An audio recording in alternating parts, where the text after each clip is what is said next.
Chers auditeurs de Radio Taïwan International, Jean-Yves Heurtebise, maître de conférence à l'Université catholique Fulun à Taïwan, va vous présenter l'émission Géopolitique en Asie.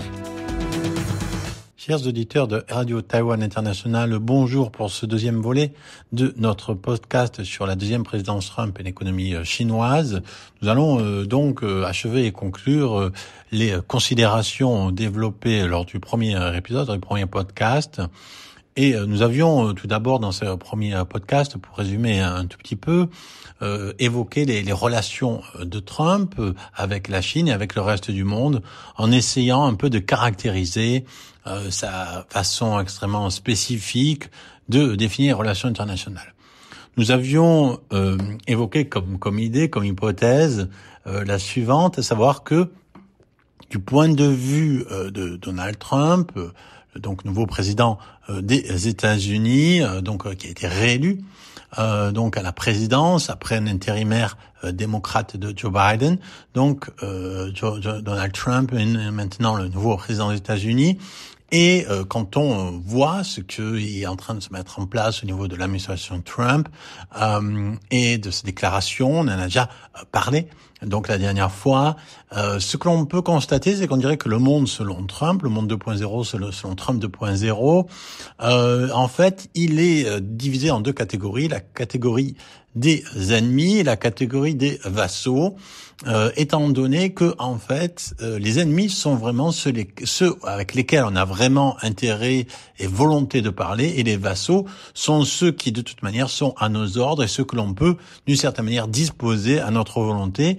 Et donc par là, Trump en fait renverse l'ordre international, et notamment la manière dont il était régi par les États-Unis, qui était celui qui primait sous Joe Biden, qui était un ancien issu de la guerre froide, pour lequel il y avait donc les ennemis et les alliés. Les alliés, nous devons nous aider à combattre nos ennemis. Donc, du point de vue de Trump, c'est pas exactement ça. Il y a toujours des ennemis, mais ces ennemis, d'une certaine manière, deviennent presque plus respectables que les alliés, parce que c'est ceux qui ont une force identique à la nôtre. Et afin de les faire ployer, il faut d'abord faire pression, non pas sur eux-mêmes, mais sur les vassaux, sur ceux qui sont en fait sous notre dépendance militaire, technologique, culturelle, etc.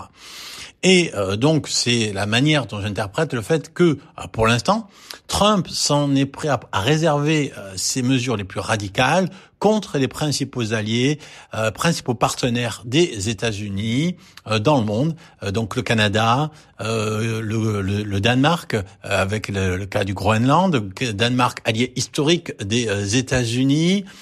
Donc Trump a évoqué, on le sait avec insistance, la volonté des États-Unis de s'emparer du Groenland, par la force si besoin, de l'acheter ou de s'emparer par la force si besoin. Le Canada, nouveau État des États-Unis, appelant le président Trudeau, qui avait démissionné, le gouverneur, un terme aussi repris par Elon Musk dans un tweet, et évidemment, très récemment, cette semaine, on reviendra dans une prochaine émission, le cas de Taïwan. Taïwan, un allié essentiel dans l'écosystème technologique américain, puisque Taïwan est le plus grand exploitateur mondial de semi-conducteurs. Donc, à la fois, les États-Unis dépendent de Taïwan, mais c'est une dépendance vertueuse dans la mesure où Taïwan lui fournit des puces de nouvelle génération. Et en même temps, par là, les États-Unis s'acquièrent un allié extrêmement important dans le Pacifique face à la Chine. Mais justement, le fait on en reviendra dans une prochaine émission, Trump a décidé d'établir des tarifs douaniers de 100%. C'est la proposition choc qu'il a faite à l'encontre des semi-conducteurs importés de Taïwan. On reviendra, on expliquera un peu le contexte dans une prochaine émission. Ça montre que en fait, ce qui était avant des alliés qu'il s'agit de ménager sont maintenant des vassaux qu'il ne s'agit plus de ménager, et on peut en fait prendre ce qu'on veut d'eux. Et donc ça crée quand même une atmosphère un peu spéciale au niveau géopolitique. Et notamment du point de vue des États-Unis, qui normalement était une force, une puissance qui se faisait aussi respecter, certes par sa force et par sa puissance, mais aussi par sa capacité justement à récompenser ses alliés et à savoir en fait honorer certains thèmes d'engagement moraux avec au moins avec ses alliés les plus proches. Même si évidemment ça peut toujours passer par de la concurrence économique, de la concurrence technologique, voire de l'espionnage d'intelligence économique, etc. Mais il y avait quand même un point commun, à savoir un certain fond commun, une certaine entente sur des sujets importants, et on a l'impression que c'est tout cela qui vole en éclats. Et ce qui est étonnant, donc, c'est que en fait, alors qu'on pourrait s'attendre, on aurait pu s'attendre, parce que c'était ce qui avait été annoncé, que Trump s'en prenne en particulier, en premier lieu, à la Russie et à la Chine, qui sont aussi désignés comme des rivaux principaux, surtout la Chine, le rival principal, voire l'ennemi stratégique des États-Unis. Pour l'instant, c'est pas le cas. C'est pas, donc il n'y a pas eu comme premier mandat un coup de téléphone à la présidente de Taïwan. C'est-à-dire que si jamais le président taïwanais a appelé Donald Trump, ça n'a pas été diffusé, ça n'a pas été annoncé. Donald Trump n'a pas pris l'appel ou n'a pas rendu public ce fait-là, comme il avait fait lors du premier mandat quand Taïwan l'avait appelé. Donc, et il a aussi invité les responsables chinois de la tech, donc président de TikTok, donc qui est singapourien mais président de TikTok à l'inauguration, etc. Donc, pour l'instant, il y a quand même une manière extrêmement problématique du point de vue géostratégique de s'en prendre d'abord aux alliés avant de faire véritablement pression sur la Chine. Et c'est d'autant plus intéressant ou d'autant plus problématique que justement la Chine, comme nous le disions, comme nous l'annoncions, c'est aussi sur cette émission, se trouve en fait dans une situation économique un peu particulière. Alors bien entendu, du point de vue officiel, comme on l'a dit, la Chine a atteint ses 5% de croissance du PIB, donc tout va bien.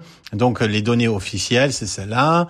Le PIB de la Chine a atteint 134 910 milliards de RMB, donc 18 000 milliards de dollars en 2024, croissance de 5%. L'industrie secondaire a progressé de 5%, l'industrie tertiaire de 5%, l'industrie primaire de croissance de 3,5%. Donc la croissance du PIB a atteint 5,4% au quatrième trimestre, ce qui a permis donc de réaliser le 5%, d'atteindre le niveau de 5% du PIB sur l'année. Donc le PIB de la Chine, c'est maintenant 134 910 milliards de RMB, on l'a dit, donc derrière les États-Unis, encore, qui est à 29 milliards de dollars. Le total des exportations de biens de la Chine a atteint environ 610 milliards de dollars, en augmentation de 5%. Les exportations, elles, sont en hausse de 7% à 256 milliards de dollars, etc. Donc on voit que les données officielles, tout va bien. Évidemment, comme on l'a dit la dernière fois, en fait, c'est simplement pour les intellectuels et pour les banquiers d'affaires, pour certains intellectuels postcoloniaux et pour les banquiers d'affaires, en fait, critiquer l'économie chinoise, c'est ne pas voir en fait que c'est à la fois une source d'investissement toujours sûr et toujours important, ou du point de vue donc je dirais plutôt postcolonial, ce que ça reste toujours la seule alternative au capitalisme américain. Donc ça, c'est la manière dont on peut interpréter ces chiffres si on se base sur les chiffres officiels. Le problème, c'est que justement, ces chiffres officiels ne sont pas tout à fait sûrs. Et les premières personnes à nous le dire, ce sont les économies chinoises. Or, justement, et c'est là le point sur lequel on voulait conclure en fait cette émission. Le problème, c'est qu'aujourd'hui, parler d'économie en Chine est très risqué. C'est-à-dire que dire quelque chose sur l'économie chinoise qui n'est pas avéré, qui n'est pas sur la même ligne que celle du gouvernement, ça devient très difficile. Ainsi, on se rappelle, en septembre 2024, Zhu Hengpeng, un économiste chinois, en fait, avait disparu des radars. après avoir, donc je cite, fait des remarques désobligeantes sur l'économie chinoise dans un groupe WeChat privé, c'est-à-dire qu'il parlait sur son WeChat privé.